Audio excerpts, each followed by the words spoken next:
Hey everyone, this is Kevin Wong from SoundByteGames bringing you my top 5 video game characters that took a serious beating throughout their journey. Now before we begin, I would like to let you guys know this is a video, part of a collaboration I'll be doing with several other content creators to promote the non-profit organization Doctors Without Borders.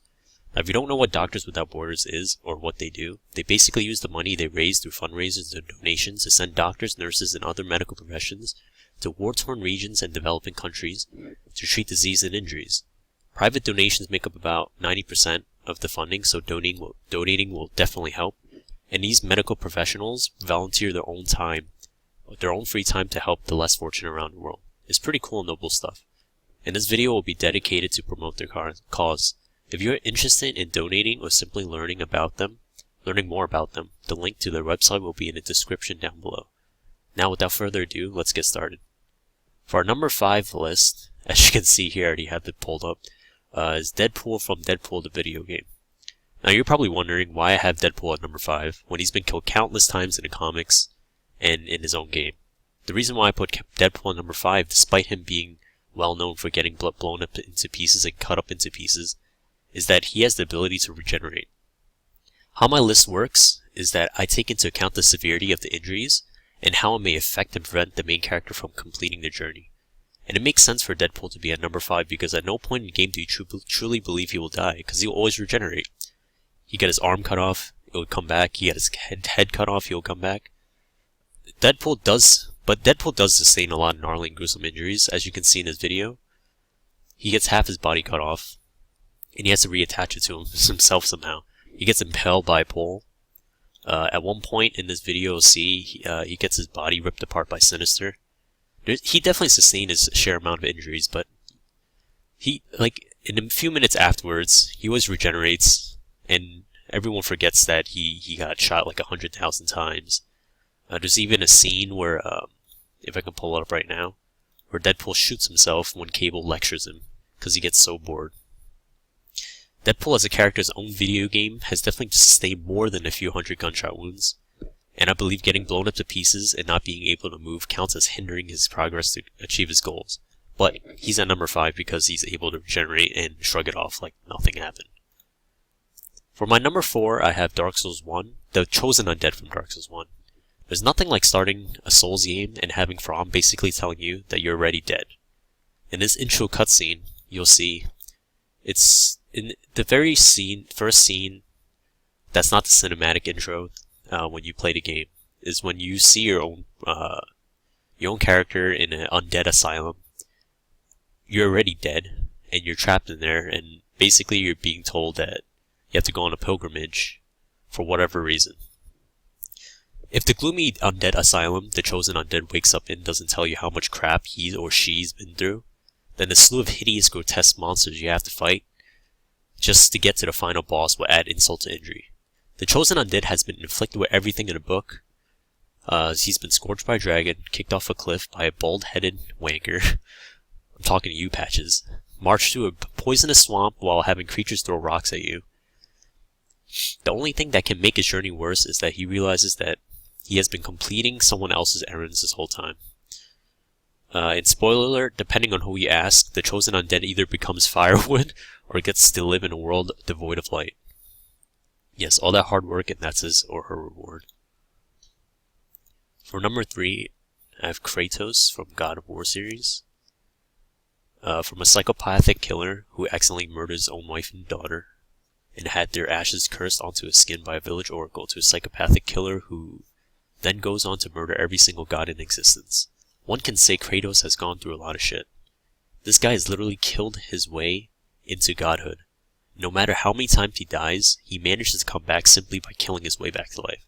You don't believe me? I'm pretty sure in God of War 2, the scene is from God of War 1. But in 2, when Zeus impales him with the Blade of Olympus, and he gets sent into the underworld, he basically just kills his way back up to the living world. He stabs, claws, and kills his way back into the living world. This man has been killed and impaled more times than there are gods in the Greek mythology. It surprises me to this day that Kratos doesn't just go to Hades and pull his wife and daughter's soul back to the living world, just because he can. There's another scene where, in 3, at the end of 3, which basically shows Kratos getting impaled again by the Blade of Olympus. If there is a way, Kratos will kill it, and frankly the only way Kratos can die is if he killed himself and not allowed himself to come back to life. And even that is questionable, as the end of God of War 3 showed no solid evidence that Kratos is truly dead. His body basically isn't found in the end of 3. I'm pretty sure. And I think they intentionally left it open-ended so that they can make God of War 4. But who knows? For my number 2, I have Lara Croft from Tomb Raider, the rebooted version. Lara Croft in the reboot of Tomb Raider reintroduces Lara Croft through her origin story. The story shows how Lara Croft became the badass gunslinging, vine-swinging, dinosaur-slaying, tomb raiding gal she's known for since the first Tomb Raider game back in 1996. The new Tomb Raider game shows us that Lara Croft certainly did not become a badass overnight, and shows us just how much of a beating she can take and still go on without skipping a beat. Similar to the Chosen Undead, Lara Croft starts off in the most crappiest situations. Our protagonist in the game is captured and strung upside down by her legs, but is able to escape by swinging herself to a nearby torch and lighting herself on fire in order to burn through the ropes that are holding her.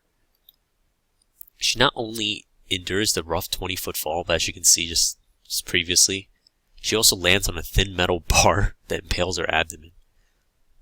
Unlike the previous 2 entries on our list, Lara Croft is not a supernatural being, and is not able to regenerate and come back to life as easily as the other 2. The game starts you off wondering if Lara Croft will even survive the rest of her journey. She fights through cult members, wild animals, deadly traps, and even supernatural beings. At one point, she even cauterizes her wounds. I think I have a video here. To stop her bleeding. Lara Croft is one tough gal and deserves her spot at number 2. Here's the video. Now, for number 1, you must be wondering, who can possibly beat all these characters? Well, I'll tell you. Number 1 is definitely the raid bosses in Destiny. No, I'm just kidding. But those guys do seriously, they're really freaking bullet sponges. Our real number 1 spot for video game characters is Solid Snake and Big Boss from the Metal Gear Solid series. Now hear me out, I didn't want to include 2 characters in this spot, but there are no way for me to choose one over the other, because they both got the crap beaten out of them multiple times throughout the whole series. I couldn't simply ignore either one without acknowledging both their endeavors. With this said, both of them had gone through hell to reach their goals in their respective moments.